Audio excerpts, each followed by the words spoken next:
Subscribe करें हमारे YouTube channel साधना gold को और पाएं वीडियोस सबसे पहले। बेल आइकन दबाना ना भूलें।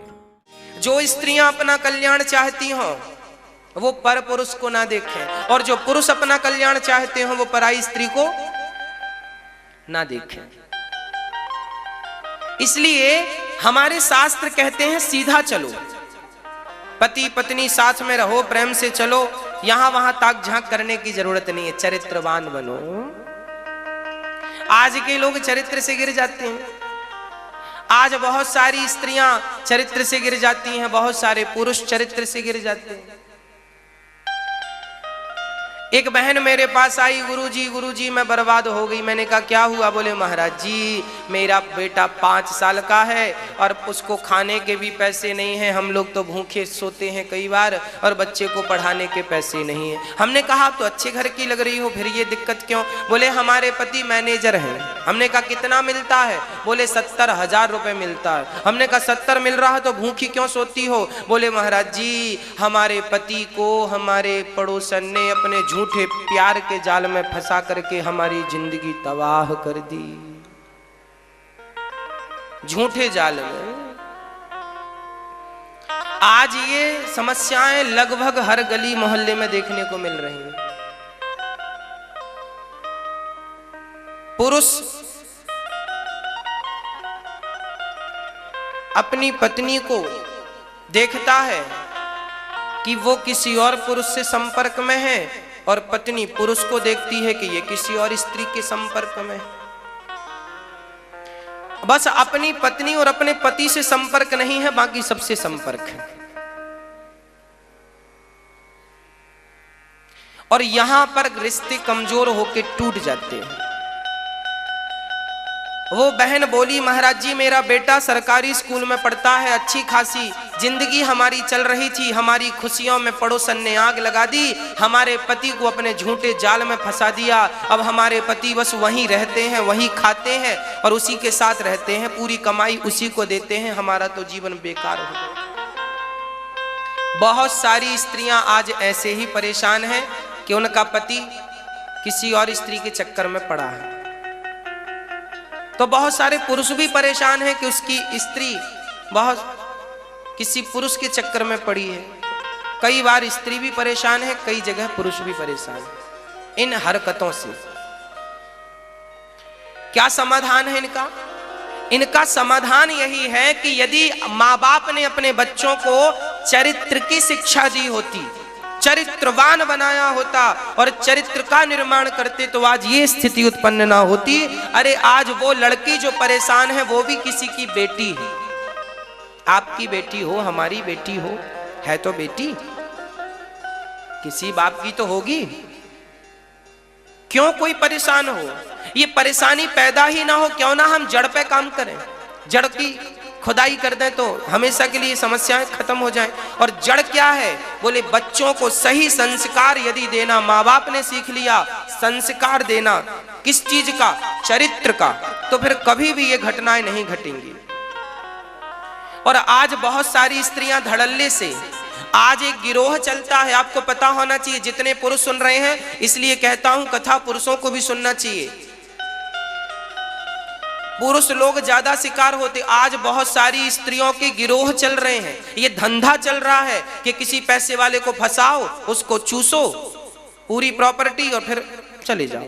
आज ये गैंग चल रहे हैं बड़े बड़े शहरों में, तो इनमें करोड़ों का धंधा हो रहा है। बड़े पैसे वालों को सुंदर सुंदर लोग फंसाती हैं, अपने झूठे प्यार के जाल में पुरुष फंस जाते हैं। अरे नौजवान बच्चे फंस जाते हैं, आपके बच्चे फंस जाते हैं, और बाद में फिर गलत होता है, बदनामी अलग होती है।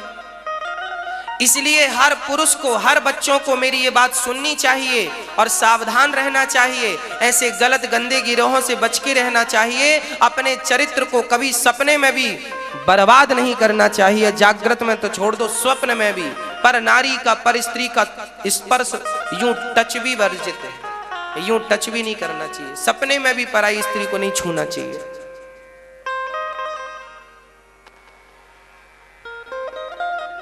हमारे राम जी मर्यादा पुरुषोत्तम थे, सुपड़खा आई थी, टच नहीं किया।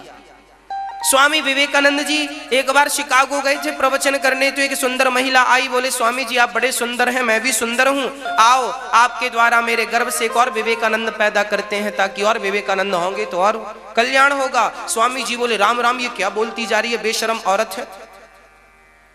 स्वामी जी ने कहा आपको मेरे जैसा बेटा चाहिए? बोले हाँ बिल्कुल आपके जैसा 2 कॉपी चाहिए। स्वामी जी बोले सुनो, मेरे जैसा बेटा पैदा होता है कि नहीं इसकी भी गारंटी नहीं है। एक काम करता हूं, आज से मैं आपका बेटा, आप मेरी मां, लो बेटा पैदा हो गया, मैं आपका बेटा।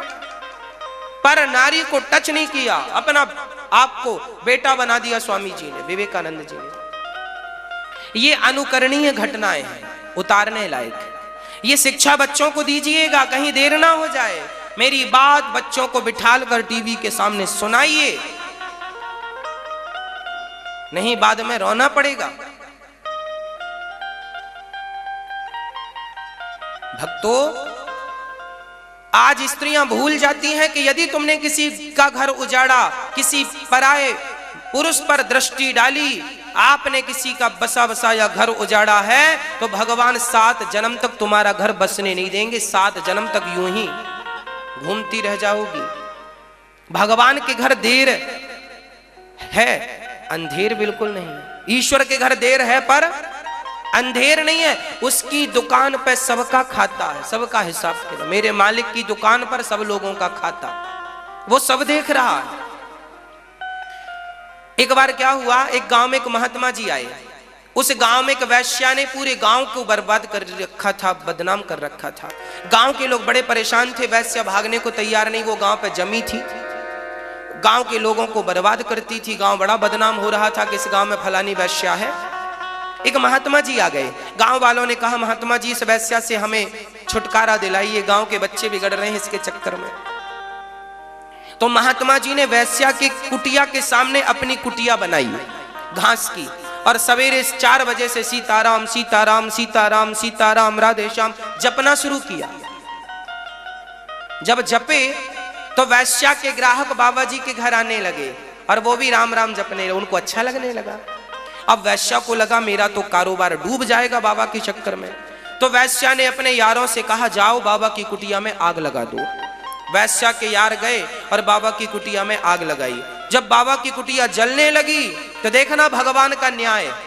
जब आग जली तो भगवान ने एक फूंक मार दी, हवा चली, और जब हवा चली तो आग लगी थी बाबा की कुटिया पर आग उड़ उड़ के वैश्या के घर पे, क्योंकि उसका भी घर लकड़ी का ही था, उसके घर पे जाने लगी। और देखते देखते वैश्या का घर जलने लगा। वैश्या दौड़ी दौड़ी आई, बाबा जी आपने मेरे घर पे आग लगा दी। बाबा जी ने कहा देवी मैंने तेरा घर नहीं जलाया। तो फिर किसने जलाया? तब महात्मा जी ने कहा देवी तेरे यार ने मेरा घर जलाया, तो मेरे यार ने भी तेरा घर जला दिया, हिसाब बराबर हो गया। तेरे यार ने मेरा घर जलाया तो मेरे यार ने तेरा घर। महात्मा जी वहां से चल पड़े। आपको क्या लगता है आप किसी के लिए गड्ढा खोदेंगे तो आप बच जाएंगे? कभी नहीं बचेंगे। इसलिए चरित्र का तो विशेष ख्याल रखिएगा। आज के नौजवान बच्चों को चरित्र की जरूरत है। आज के नौजवान बच्चे चरित्र का बिल्कुल ख्याल नहीं रखते, इनका चरित्र बिगड़ जाता है।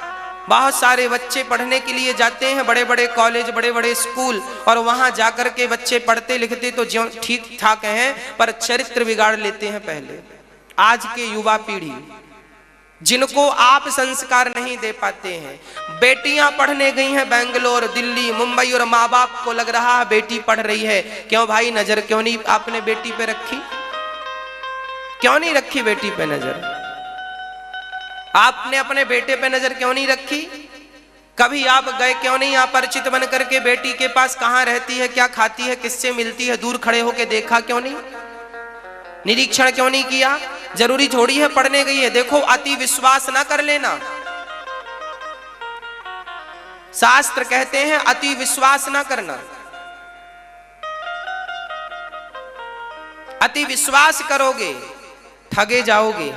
और ठगेगा कोई और नहीं। अरे माँ बाप का बच्चों पर कितना विश्वास होता है, पर वही बच्चे जाकर कोर्ट मैरिज, लव मैरिज कर लेते हैं, खुद की शादी में अपने माँ बाप को भी नहीं बुलाते। तो ये देखो, विश्वास किया तो था माँ बाप ने, क्या परिणाम हुआ? खुद की औलाद शादी कर लेती है संतान, और अपनी शादी में अपने माँ बाप को नहीं बुलाती। ये माँ बाप ठगे गए कि नहीं? थोड़ा सा ध्यान दिया होता तो ये स्थितियां पैदा ना होती। और आज समाज में जो लड़की किसी को लेकर भागती है, जो लड़का किसी लड़की को लेकर भागता है, कोर्ट मैरिज हो, लव मैरिज हो, ये मैरिज, ये शादियां सफल नहीं होती। 100 में से 95 कोर्ट मैरिज और लव मैरिज सफल नहीं होते। 95% लव मैरिज सफल नहीं होते, बाद में ताना सुनने को ही मिलता है। इसलिए मेरी बहनों से प्रार्थना है कि यूं माँ बाप का दिल ना तोड़िए। कितना मेहनत करते हैं माँ बाप आपकी अच्छी शिक्षा के लिए। आप मेहनत मजदूरी भी करना पड़े तो करते हैं, पर बेटी को अच्छे कॉलेज में पढ़ाते हैं। यदि बेटी के लिए माँ बाप ने इतनी मेहनत की है तो क्या बेटी को यह चाहिए था कि तुम किसी लड़के के संग भाग जाओ? कल को लोग कहेंगे, देख तेरी बेटी को पढ़ाया तो था, देख तुझे मुंह दिखाने लायक नहीं छोड़ा। अरे शादी करना, हो जाएगी शादी, क्या जल्दी है? उसी लड़के से कर लो जिससे प्यार करती हो, पर माँ बाप को तो बताओ एक बार। माँ बाप को ज्यादा पता है कि आपके लिए क्या सही है और क्या गलत है। माँ बाप कहें कि ये सही है तो सही है, कहें कि गलत है तो गलत है, क्योंकि भारत में 135 करोड़ लोग रहते हैं और इन 135 करोड़ लोगों में आपके बारे में सबसे अच्छा कोई सोच सकता है तो केवल आपके माँ बाप सोच सकते हैं। ओनली 2 लोग, तीसरा कोई नहीं है। ये बात हर बच्चों को समझनी चाहिए। इस पूरे 135 करोड़ की आबादी वाले देश में केवल 2 लोग ऐसे हैं जो आपके बारे में सबसे अच्छा सोचते हैं, और वो है आपकी माँ और आपका पिता। उनके सिवा कोई नहीं है। और आज के बच्चों को अपने माँ बाप पर ही भरोसा नहीं है, उस 2 कौड़ी के लड़के पर भरोसा करके शादी कर लेती। और बाद में फिर वो लड़का भी नहीं रखता। बाद में आती हैं तो माँ बाप क्या करें? माँ बाप का है ही दिल ऐसा। ऐसी कितनी बेटियां हैं जो भागकर चली गई थी, और बाद में जब वहां नहीं जमा कुछ तो फिर आई भागकर माँ के पास, फिर रोई, गिड़गिड़ाई, माँ माफ कर दो माँ। अब माँ बाप क्या करें बेचारे, माफ कर भी देते हैं, और करें तो दूसरा रास्ता भी नहीं है। माँ बाप तुम्हारे जैसे नहीं है कि जिस पत्तल में तुम खाए उसी में तुम छेद कर दो। ये तुम्हारा स्वभाव है, तुम्हारे माँ बाप का स्वभाव ऐसा नहीं है। माँ बाप तो संतान को बड़ा प्यार करते हैं, वो तो सदा तुम्हारा साथ देते हैं, तुम्हारा भला सोचते हैं, पर तुम ही हो जो उनके बारे में कभी अच्छा नहीं सोचते, भाग जाते हो। अरे जो माँ बाप, जो बच्चे अपने माँ बाप को छोड़कर शादी कर लेते हैं, क्या वो बच्चे अपने माँ बाप के बारे में अच्छा सोच रहे हैं? अच्छी सोच है ये? अरे लव मैरिज, कोर्ट मैरिज करना बुरा नहीं है, ठीक है, प्यार करना बुरा नहीं है, पर माँ बाप से तो बता दो भगवान कि ये लड़का हमें पसंद है। माँ बाप कहेंगे, देखेंगे, जानेंगे, परखेंगे, अच्छा लगेगा तो कर देंगे, क्या बुराई है? भाग जाना तो बिल्कुल गलत है। तुम्हें तो भगवान भी माफ नहीं करेगा। माँ बाप तो माफ कर भी दें, भगवान थोड़ी माफ करने वाला है, तुम्हें दंड देगा। और तुम भागकर शादी कर लोगे तो ये बच्चे सोचते नहीं कि कल तुम्हारी औलाद होगी, तुम्हारे बच्चे होंगे, तो तुम उन्हें क्या बताओगे कि तुम भाग गए थे? तो तुम्हारे बच्चे क्या सोचेंगे, जब हमारे मम्मी पापा भाग गए थे हम भी भागेंगे?